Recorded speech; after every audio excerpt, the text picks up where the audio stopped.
A lot of rookie drafts that are going on, a lot of rookie drafts that have happened already, including a few of mine. There are some players that I'm just staying away from in rookie drafts. I just dropped the video for the wide receivers that I am not drafting in any of my rookie drafts. So today's video, we're going to be talking about some running backs. Make sure you go check out that wide receiver video if you haven't already. But before we get into it, guys, do me a quick favor. Smash that like, smash that subscribe if you're new. But let's talk about some running backs here. First running back that I'm not drafting in any of my rookie drafts is going to be Blake Corum.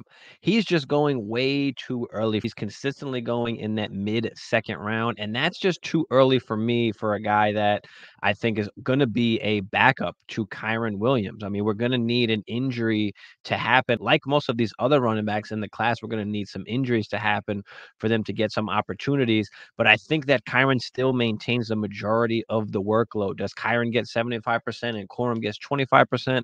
Possibly, but we're really going to need an injury for Corum to really be able to do something. And Kyren hasn't stayed healthy, so that is one good reason for you to draft Corum. But my problem with Corum is just the price, right? We know that the talent is there, and he wasn't as great last year as he was the year before. And was that because of the injury that he sustained? He just was not as efficient last year as he was before the injury. And how is that going to translate to the NFL?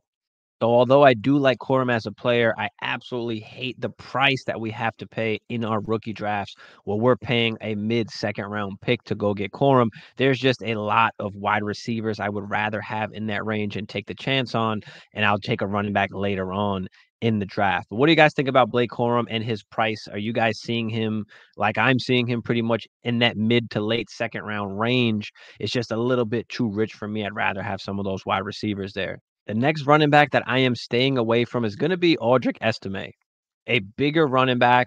Did not run a good 40 time, so his stock has gone down since. Now goes into a not so great offense in Denver. New coaching, new quarterback even. Javonte Williams you've got there as well. We've seen the promise that Javonte gives. He was once ranked a top 5 dynasty running back before he wound up getting injured. So can we see Javonte come back to form and really kind of take over this backfield? Again, it's going to take an injury for Estime to get on the field, but I don't think he has great pass catching ability. I don't think they're looking at him to catch passes. So can he be some kind of short yardage goal line back? Yes, possibly. I just don't see a ton of upside or opportunity for a guy like Estime when you've got a Javonte in front of him there. And even if Javonte leaves sooner or later, I still don't see Estime kind of taking over some huge role in the backfield. I think he'll be a good complementary piece, but I'm not willing to spend a rookie pick on him when I've got a ton of other running backs that might have some better opportunity and some more upside in their offenses. I'd rather wait and pick up somebody like a Kamani Vidal, a Dylan Laub, a Rasheen Ali, a Ray Davis. I'd rather have some of those guys than I do in Estime. So I'm staying away from Audric Estime. What do you guys think? Drop it down in the comments about Estime and his price. Where have you seen him go in some of your rookie drafts? And the last running back I am currently staying away from in all of my rookie drafts is going to be Will Shipley. He goes to the Eagles behind a workhorse in Saquon Barkley.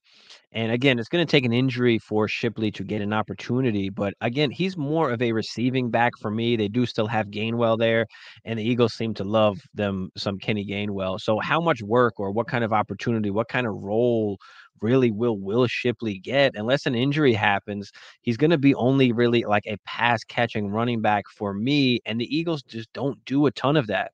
And again, you have somebody there like Gainwell as well, but there's just not a lot of dump off passes. Jalen Hurts is just not dumping it off a ton of times to the running back, especially when you have a Saquon Barkley. He's going to get those touches. And even if an injury does happen to Saquon, I don't see some huge role that they're going to ask Will Shipley to play. So for me, I'm out on Will Shipley. Again, I just rather take a chance on some other running backs. But that wraps it up for some of the running backs I am staying away from in rookie drafts. Make sure you guys go check out the wide receiver video that I dropped as well. Check out some of those guys I'm staying away from. Before you guys get out of here, just do me that quick favor. Smash that like for me. Smash that subscribe.